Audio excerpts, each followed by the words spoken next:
हाल के दिनों में हेमंत सरकार ने जिस तरह से कैबिनेट के माध्यम से लगातार फैसले लिए, ऐसे में झारखंड के लोगों की निगाहें अब कैबिनेट की बैठक पर टिकी रहती है। इस वक्त एनआरएचएम कर्मी भी झारखंड मंत्रालय पहुंचे हैं। आज ये भी उम्मीद से पहुंचे थे कि इनके लिए भी कुछ फैसला होगा, लेकिन क्या कुछ हुआ, मुख्यमंत्री से मिले हैं, इनसे ही जानते हैं क्या बातचीत हुई मुख्यमंत्री से और क्या मांगे हैं आपकी। हम लोग मुख्यमंत्री सर से मिले, तभी हम लोग ने अपनी बातों को रखा है कि हम लोग को यह समायोजन किया जाए, क्योंकि हम लोग यहाँ झारखंड सरकार में करीब 10 से 15 सालों से कार्य कर रहे हैं। अनुबंध पर हम लोग की वेतन काफ़ी अल्प वेतन है, हम लोग करीब 15 से 18 हज़ार मिल रहा है। उसी वेतन पर हम लोग अभी घर गुजारा करना, परिवार चलाना बहुत मुश्किल हो रही है। हम लोग की यह दयनीय स्थिति है, हम लोग किसी भी तरह इस तरह गुजारा कर रहे हैं। हम झारखंड सरकार से उम्मीद करते हैं कि आज हम वादा किया, बोला है कि हम लोग आपको समायोजन के लिए बात को आगे रखेंगे। यह इन्होंने पहले भी चुनावी से पहले ही इन्होंने वादा किया स्वराज भवन में कि जितने भी अनुबंध कर्मी हैं, जो भी कार्य रहते हैं, सभी को हम सरकार बनते ही हम लोग ने समायोजन करेंगे। परंतु 3 वर्ष बीतने को आ रही है सरकार बने हुए, परंतु आज तक इस परिप्रेक्ष्य में कुछ भी कार्य गति हम लोग को दिखने को नहीं मिला। सिर्फ हम लोग को आश्वासन पर आश्वासन मिल रहा है और आज भी आश्वासन ही मिला है। देखा जाए आगे क्या होता है, लेकिन हम लोग उम्मीद पर टिके हुए हैं कि हिम्मत सरकार है तो हिम्मत है तो हम लोग नियमित हो सकते हैं, यह एक उम्मीद है। क्योंकि पिछले बार 2014 में आरसीएस को जितने भी अनुबंध कर्मी हैं थे हमारे यहाँ, NM, GNM, pharmacist, lab technician, excise technician सारे को नियमित किया गया था। उसी के तर्ज पर हम लोग की मांग है कि हम लोग को भी कोई परमानेंट किया जाए। हम लोग यहाँ पर करीब 10 से 15 वर्षों से काम कर रहे हैं, लेकिन हम लोग के प्रति कोई भी उदासीनता देखी जा रही है। सरकार तरफ से कोई भी अभी तक सकारात्मक पहल दिखने को नहीं आ रहा, सिर्फ आश्वासन पर आश्वासन दिया जा रहा है।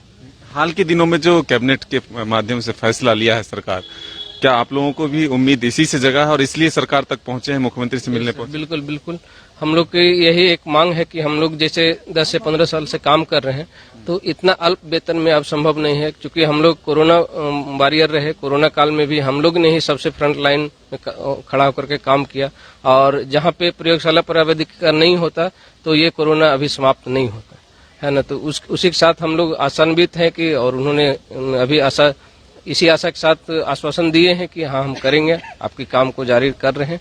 अब कितना उम्मीद है, कितना जल्द हो जाएगा आप लोगों का काम?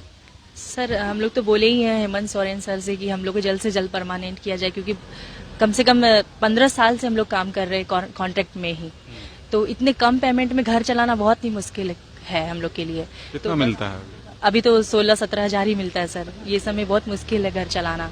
कैसे मैनेज करते हैं परिवार, बच्चे, सबको? वही तो, आज के जमाने में ऐसा इतने कम पेमेंट में इतना अच्छा एजुकेशन देना बहुत ही मुश्किल है। किसी तरीके से चल रहा है, बस इसी सर से उम्मीद है, हेमंत सर से उम्मीद है कि वो जल्द से जल्द हम लोग को परमानेंट करें।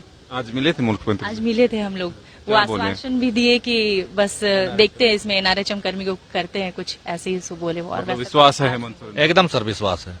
ये हेमंत सोरेन है तो हिम्मत है हम लोग का, और यही हम लोग के लिए कर पाएंगे। जो कि ये पेंशन योजना पारा टीचर लोग को, आंगनवाड़ी सेविका और सैया सेविका, सबके लिए कुछ न कुछ दिए। आज हमारी बारी है, हम लोगों ने आज पूरा प्लान बना करके आए और हेमंत सोरेन जी से मिले कि हम लोग को सर इस चीज से मुक्त कीजिए। क्योंकि हम लोग 10-15 साल से किस हिसाब से काम कर रहे हैं वो कहा नहीं जा सकता है। ये पैसा से हम लोग को कुछ नहीं होता है, खाली एक मैंने टैग लगा हुआ है कि सरकारी कर्मी है, लेकिन अनुबंध में काम कर रहे हैं। आप सोच सकते हैं कि किस तरह से हम लोग टाउन में रह करके 2 बच्चा पाल रहे हैं। बहुत बड़ा दुखदाई है सर, इसीलिए हम लोग हमेशा लड़ रहे हैं, आंदोलन भी कर रहे हैं, हर जगह आंदोलन कर रहे हैं। लेकिन इस बार स्वास्थ्य मंत्री जी ने भी पीत पत्र लिखे हैं अपर मुख्य सचिव अरुण कुमार सर को। उन्होंने 3 सदस्यीय टीम बनाने का आश्वासन भी दिए हैं, और मुख्यमंत्री जी से हम लोग बोले कि इस और पहल करें, और जल्द से जल्द हम लोग का ये दोष रूप जो शोषित वर्ग है इसको सर हम लोग को परमानेंट करें। हम भी आग्रह करेंगे मुख्यमंत्री और तमाम जो अधिकारी हैं उनसे कि इन सबों की समस्या को भी दूर करें, और उम्मीद भी है जिस तरह से हाल के दिनों में कैबिनेट के माध्यम से कई महत्वपूर्ण फैसले लिए, ऐतिहासिक फैसले लिए गए, उसके बाद एनआरएचएम कर्मी भी आस लिए हुए यहाँ तक पहुंचे हैं। अपने सहयोगी कुणाल के साथ मदन सिंह, न्यूज बायोस्कोप, रांची। दिवाली धनतेरस के पावन अवसर पर गोदरेज इंटीरियर बरियातू लेकर आए हैं the great India furniture fest. इस फेस्ट से अलमीरा, फर्नीचर, मैट्रेसेस, बेडशीट, वॉलपेपर और डोर मैट लेकर जाएं, अपने घर को खूबसूरत बनाएं।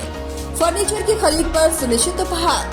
पधारे प्रिया सेल्स का गोदरेज इंटीरियो, बरियातू, रांची।